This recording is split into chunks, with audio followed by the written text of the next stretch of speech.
Tonight, I want to talk about Paula White, Mark Taylor, Brian Carn, and all the false prophets who predicted the 2020 election. First, I would like for you to subscribe to this channel, hit that notification button, hit that like button, also comment on this video. There were a multitude of pastors across this country prophesizing that President Trump would win. Most notably was Paula White, Mark Taylor, Brian Carn, and so many of them on YouTube and in their pulpits. These pastors are prophesizing that God spoke to them and he told them that President Trump will win, or they prophesize about what's happening in the future.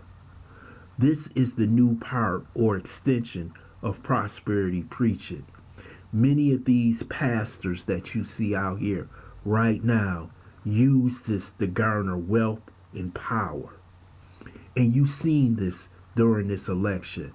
Now that we know that President Trump has lost this election, many of them are still on a rampage saying that he will still be president.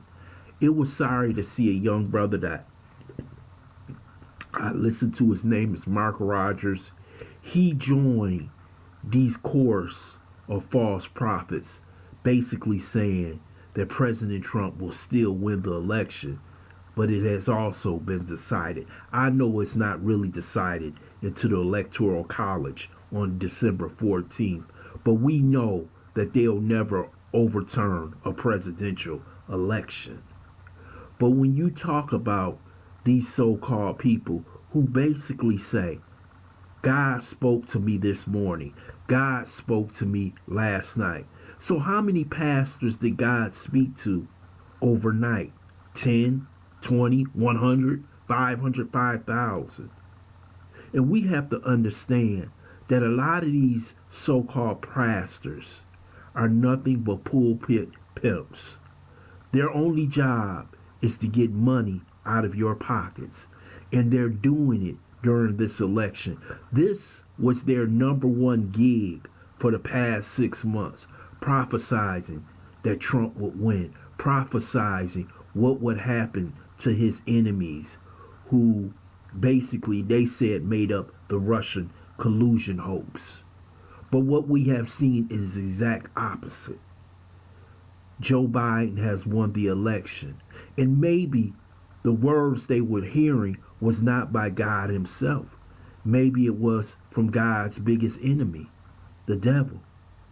Do we have to recognize that all these people don't have the word of prophecy within them?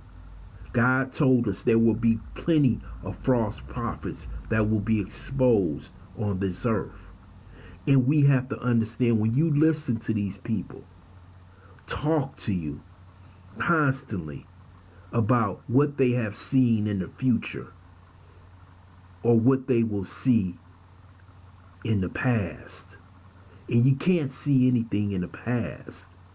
But damn it, in the future, only God knows the future. And we have to understand that. And I am really sick and tired of these pastors telling us what's going to happen. Then after they say what's going to happen, they hit you up with a donation. And many of people I have seen all over the internet, these pastors are getting huge views